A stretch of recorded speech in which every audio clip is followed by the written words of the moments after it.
Hey everyone, Maria Tribal Peace here in the Patriot League office.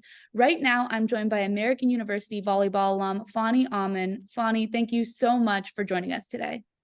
Thanks for having me. We're very excited that you're here because you've been very busy the last year. You were a Pulitzer Fellow. Tell us what that is. So that's kind of like a program or a scholarship that it was sponsored by American University. I got it through my film class with Professor Bill Gentile. And they sent me to Panama where I recorded and filmed, edited a short documentary about the Guna people. So it was super cool. Got to connect with such great journalists and such a cool program.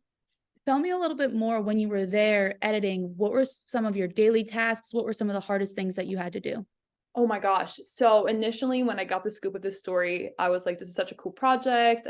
I pictured in my head how I just like show up on the islands and I'm just like there with my camera and record and do whatever.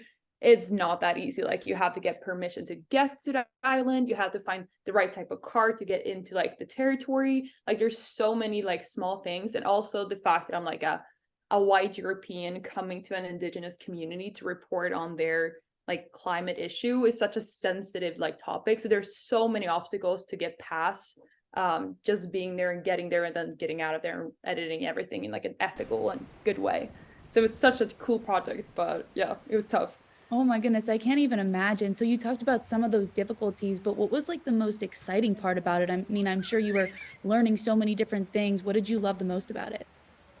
I love that I got to like test my wings and like go out there and actually be in the field, because it's one thing like sitting in the bench, like school bench, just like reading about stuff or like reading about how you should report on things, then like going out there in the field. You're kind of alone, you're with the camera and you have to like solve everything on the spot. It gives you like such empowerment, like knowing that I was able to do that, and I'm like proud of how it turned out. So yeah, I'm just super happy that I did it. And yeah.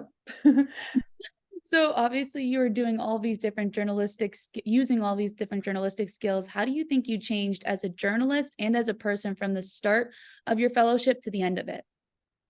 I think I gained like a lot of like respect for like journalism as a field. Like I explained, like it's super tough, like going out, like doing like international reporting in like a foreign country. So I definitely like gained a lot of respect for like how tough it is. But another like cool aspect out of it was we did in, I think it was November, we had like a meetup with all the other like reporters and fellows. And that was just so cool being able to like connect with like such geniuses. Like these kids are so insanely smart, so insanely brave. They're out there doing like investigative work. So it's just like so cool. So yeah, that's kind of what I gained from it. Yeah. I mean, that sounds incredibly cool. I'm very jealous that I couldn't be around all of those great minds. That sounds amazing. And so, you're working with the Pulitzer Center. At the very end, you put everything together. What do you do with that final edited piece?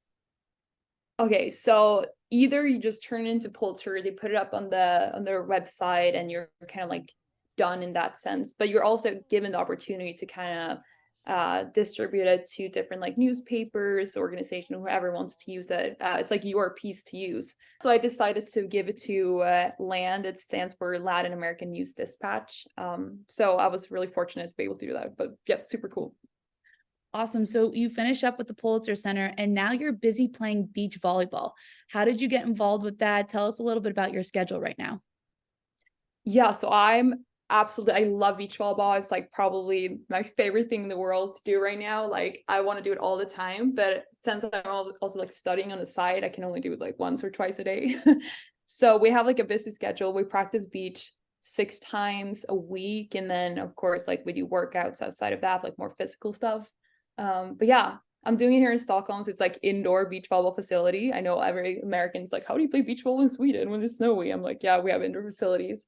But yeah, so that's super cool. We have such a nice like beach volleyball community. Like the best players are here. Yeah, it's just like such a great community. Just love it. And when you say you're studying, what are you studying for?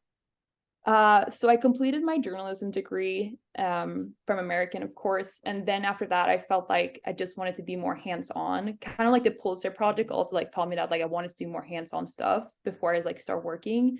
So now it's called content development. It's like super abstract. It sounds like I'm going to like a TikTok school, but yeah, I know it's crazy. But yeah, so it's kind of like everything. Like we do video, photo, rewrite, like anything you can imagine about like creating content or journalistic like works. That is awesome. And I feel like it's so relevant, and especially in today's society, because we can joke like, oh, creating TikTok content, but it has become so prevalent. So what have you enjoyed the most about studying and learning all of that stuff about content development? Oh, wow. I think I just like I really, really enjoy like the creative aspect. Like that's one thing that I felt when I started journalism is like it can be kind of like narrow journalism. Like you have your like not ethical boundaries, but like this is what like a written piece should look like. This is what like a documentary should look like. With content development, it's way more creative. Like I can go out there, I can create cool transitions or create like have some insane color grading or do it like whatever I want to do creatively without having those like professional restrictions.